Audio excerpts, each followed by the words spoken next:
So guys CID का काफी दिनों से तगड़ा डाउनफॉल चल रहा है। सीआईडी की टीआरपी 0.4 आ चुकी है और सीआईडी ने जब टाइम स्लॉट चेंज हुआ था तो उस समय थोड़ा सा कमबैक वगैरह किया था और अभी टाइम स्लॉट दोबारा चेंज हो रहा है। अब मुझे नहीं पता कि इस टाइम स्लॉट का कितना फायदा होने वाला है, लेकिन हाँ एक बात है कि सीआईडी के मेकर्स अभी कोई तगड़ी स्टोरी लाइन नहीं लेकर आ रहे हैं, ना ही कोई ऑफिसर पर कोई स्टोरी लाइन आ रही है। मतलब सारी ही स्टोरी लाइन बड़ी ही कैजुअल चल रही है। पिछले 1.5-2 महीने से हमने कोई भी ऐसा स्टोरी लाइन नहीं देखा है जिसमें चीजें काफी हाई लेवल रही हो। तो आई थिंक अब वक्त आ गया है भाई कि चीजें थोड़ी सी चेंज की जाए, यहाँ पे स्टोरी लाइन को चेंज किया जाए, कॉस्ट्यूम वगैरह चेंज किया जाए, जिसके ऊपर मैं बोल बोल कर थक गया हूँ। आप लोग इसके लिए मेरा पुराना 2 वीडियो देख सकते हो जिसमें मैंने बताया था कि सीआईडी को आप कैसे बचा सकते हो। हालांकि आज हम लोग उन पे चर्चा ना करके एक बढ़िया सी अपनी थ्योरी के ऊपर बात करने वाले हैं, क्योंकि आपको थ्योरी वीडियोस काफी ज्यादा पसंद है सीआईडी की, तो इसलिए मैं एक और थ्योरी वीडियो लेकर आ चुका हूँ। तो देखो मेकर्स तक तो ये वीडियो पहुंचे ना पहुंचे, वैसे मैं रिक्वेस्ट करता हूँ आपसे कि थोड़ा बहुत हाइप करो वीडियो को ताकि ये मेकर्स तक पहुंच सके। लेकिन अगर मेकर्स पर्सनली चाहें तो ऑब्वियसली भाई वो बढ़िया बढ़िया स्टोरी लाइन्स को बना सकते हैं यहाँ पे, जो कि आई डोंट नो भाई वो क्यों नहीं चाह रहे हैं। तो देखो मैं यहाँ पे एक बढ़िया सी थ्योरी लेकर आया हूँ जिसको सुन के आप लोगों को बहुत ही ज्यादा मजा आने वाला है। देखो सबसे पहले एक तगड़ी स्टोरी लाइन की शुरुआत जो है ना वो किसी तगड़े हुक पर नहीं होनी चाहिए। मतलब कोई एक नॉर्मल सा मर्डर मिले सीआईडी को, सीआईडी वाले जब इन्वेस्टिगेट वहां पे करने जाएं तो उनको पता पड़े कि एक बंदा है जिसका किसी कारणवश मतलब यहाँ पे डेथ हो गया है। तो पहले तो सीआईडी वाले ये इन्वेस्टिगेट करने की कोशिश करें कि भाई उसकी डेथ हुई कैसे, मतलब नेचुरल डेथ है या फिर कैसे हुई है। और उस बंदे की एज तकरीबन 70-72 साल रखो। क्यों? क्योंकि आगे मैं बताऊंगा अभी। उसके बाद जब सीआईडी वाले यहाँ पे इन्वेस्टिगेट करने पहुंचते क्राइम सीन पर तो उनको ज्यादा कुछ पता चलता नहीं है, और वो आदमी जो था वो लावारिस था, मतलब उसका कोई आगे पीछे था नहीं। तो उसको जब डॉक्टर सालुखे के पास भेजा जाता है और फिर जब सीआईडी वाले ब्यूरो में लौटते हैं तो उनको पता चलता है कि वो सीआईडी का इन्फॉर्मर था। ठीक है, ऐसा उनको आने के बाद पता चलता है। तो इसके बाद सीआईडी वाले समझ जाते हैं कि भाई ये इतना ज्यादा नॉर्मल केस तो नहीं है जितना नॉर्मल अपने को लग रहा है। और फिर उसके बाद जब उनको पता चलता है कि ये उनका इन्फॉर्मर था तो उसके बाद उन लोग उसके हिस्ट्री को थोड़ा ट्रैक करने की कोशिश करते हैं कि भाई पिछले कई सालों से तो इसने इन्फॉर्मेशन वगैरह दी नहीं थी हमें, तो आखिर ये इसकी डेथ हुई कैसे। ठीक है, और उसके बाद एसपी प्रद्युमन अभिजीत इन लोग सोच में पड़ जाते हैं कि यार अगर ये हमारा इन्फॉर्मर था तो हमें अभी तक याद क्यों नहीं आया कि भाई इसने सीआईडी को कोई इन्फॉर्मेशन दी है या नहीं दी है। फिर उसके बाद वहां पे डॉक्टर सालुखे रिवील करें इनको कि ये खबरी जो है, ये खबरी एसपी प्रद्युमन अभिजीत दया या फिर किसी और का नहीं बल्कि वो डीसीपी चित्रोले का खबरी है। और डीसीपी चित्रोले के खबरी की डेथ हुई है, मतलब यहाँ पे डीसीपी चित्रोले की जान हो सकता है कहीं ना कहीं खतरे में हो। फिर यहाँ पे एक फेक कन्वर्जेशन दिखा सकते हैं कि एसीपी प्रद्युमन डीसीपी चित्रोले को कॉल करके बातचीत करते हैं कि क्या वो इस समय ठीक है या नहीं है। मतलब ये कैजुअल स्टोरी लाइन अभी तक चलती है। ठीक है, इसके ऊपर उन लोग एक एपिसोड को निकाल सकते हैं। अब दूसरे एपिसोड में जब यहाँ पे शुरुआत हो तो एक डीसीपी चित्रोले ठीक है, अब अगर वो चल फिर सकते हैं थोड़ा बहुत तो थोड़ी बहुत ही एक्टिंग सही बट उनसे करवा लो, उनको ब्यूरो में एक बार बुलवा लो और उनको बोल दो कि उनकी जान को खतरा है, बट वो ऐसा कुछ ना मान के चले जाते हैं, ब्यूरो से गुस्सा करके चले जाते हैं सीआईडी ऑफिसर्स पे अपने उसी तीखे अंदाज में जैसे पहले आया करते थे। और फिर ब्यूरो से जाने के बाद ही बाहर ही कुछ वैन में लोग डीसीपी चित्रोले को उठाकर लेकर चले जाएं। अब इसके बाद इस स्टोरी लाइन को यहाँ पे इंटेंस करना शुरू कर दो, क्योंकि डीसीपी चित्रोले किडनैप हो गए, अब उनके सीन को खत्म कर दो। अब डीसीपी चित्रोले को एकदम एंड में लाना जब केस रिजॉल्व होना होगा। अब इसके बाद सीआईडी वालों को पता चलता है कि भाई ब्यूरो के बाहर से डीसीपी चित्रोले को उठा लिया गया, कुछ मास्क में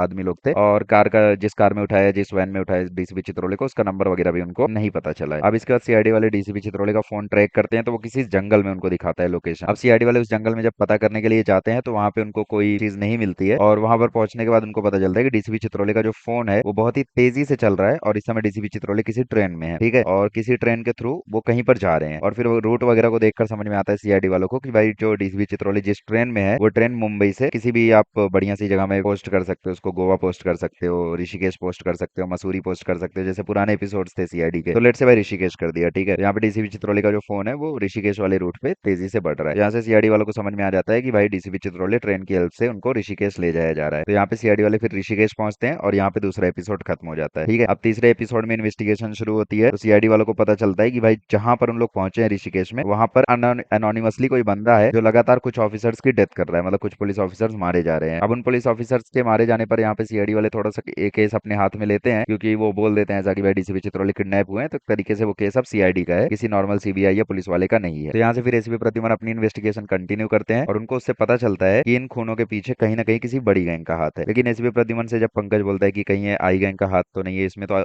एसीपी प्रद्युमन वहां पे बोलते हैं कि नहीं, आई गैंग अगर क्राइम करती है तो अपनी छाप छोड़ती है, मतलब वो अपने आई का सिंबल छोड़ती है। लेकिन क्योंकि यहाँ पे आई वाई का सिंबल नहीं छूटा हुआ है तो इसका मतलब ये काम आई गैंग का तो नहीं ही है। लेकिन फिर इन लोग थोड़ा बहुत कॉम्प्लेक्स इन्वेस्टिगेशन जब करते हैं तो इन्वेस्टिगेशन वगैरह करने के बाद उनको पता चलता है कि नहीं, इसके पीछे आई गैंग का ही हाथ है। और यहाँ पे थर्ड एपिसोड को भी आप खत्म कर दो। अब चौथे एपिसोड में यहाँ पे दिखाया जाता है कि बारबोजा का वीडियो कॉल आता है और वो एसीपी को दोबारा से हेलो बोलता है और बोलता है पिछले बार तो तू बच गया, अब की बार तो तू नहीं ही बचेगा, ना तू बचेगा ना डॉक्टर सालुखे बचेगा और ना ये तेरे दोनों चमचे बचेंगे। अब इसके बाद यहाँ पे उस एपिसोड को खत्म करते करते यहाँ पे किसी ना किसी एक ऑफिसर को आप किडनैप करवा दो, पंकज को पीछे से किडनैप करवा दो या पूर्वी को किडनैप करवा दो, किसी एक सीआईडी ऑफिसर को आप यहाँ पे किडनैप करवा दो और यहाँ पे चौथा एपिसोड भी खत्म कर दो। अब पांचवा एपिसोड जब शुरू होता है, यहाँ पे अभिजीत और दया जो थे वो किसी तरीके से बारबोजा को ट्रैक डाउन करने में कामयाब कामयाब हो जाते हैं। और जैसे ही हम लोग बारबूजा को ट्रैक डाउन करते हैं, तुरंत उनके पीछे से कोई लठ मार देता है या फिर पीछे से कोई इंजेक्शन लगा देता है, जिसके कारण अभिजीत और दया दोनों के दोनों ही बेहोश हो जाते हैं। और पांचवें एपिसोड को भी यहाँ पे खत्म कर दो। यहाँ पे छठा एपिसोड शुरू होता है और यहाँ पे एसपी प्रद्युमन के पास अब कोई नहीं बचा है। उसके पास सिर्फ कोई भूमि कृतिका या सचिन में से किसी एक को रख देना, वो बचा है। और पूर्वी पंकज में से जो किडनैप हुआ होगा उसके अलावा जो बचा है वो बचा है। मतलब लेट से भाई पूर्वी किडनैप हो गई हो, तो एसपी प्रद्युमन के साथ इस समय सिर्फ सचिन, पंकज और डॉक्टर सालूखे ही है। सिर्फ 4 ही लोग हैं अब इनकी टीम में। अब यहाँ पे बारबोजा बोलता है कि अब देखते हैं भाई, तेरे हाथ तो मैंने काट दिए, ठीक है, अभिजीत दया को तो मैंने किडनैप कर लिया, अब देखते हैं तेरे अंदर कितना दम है। अब यहाँ पे बारबोजा उनको बोलता है कि मैंने 4 बॉम्ब प्लांट कर रखे हैं, बचा सके तो बचा ले ऋषिकेश को। फिर चारों बॉम्ब में से एक बॉम्ब कहीं ब्रिज पर प्लॉटेड होगा, या फिर एक बॉम्ब कहीं जंगल में प्लॉटेड होगा, या फिर एक बॉम्ब कहीं मार्केट में प्लॉटेड होगा, एक बॉम्ब कहीं रेलवे स्टेशन पर प्लॉटेड होगा। ऐसे सीन को दिखा के थोड़ा इंटेंस करके 6 एपिसोड्स को खत्म कर दो और बॉम्ब डिफ्यूज करने में कामयाब हो जाए। अब 7वां एपिसोड जब शुरू होता है तो यहाँ पे अभिजीत दया को दिखाओ जहाँ पे बांध करके रखा हुआ है, और अभिजीत दया को यहाँ पे पता चलता है कि डीसीपी चित्रोले को भी यहीं कहीं बांध के रखा हुआ है। हालांकि अभी तक डीसीपी चित्रोले को रिवील नहीं किया गया क्योंकि उनकी तबीयत खराब है, तो उनसे ज्यादा एक्टिंग आप नहीं करवा सकते। अब यहाँ पे जो एसपी प्रद्युमन है, सचिन है और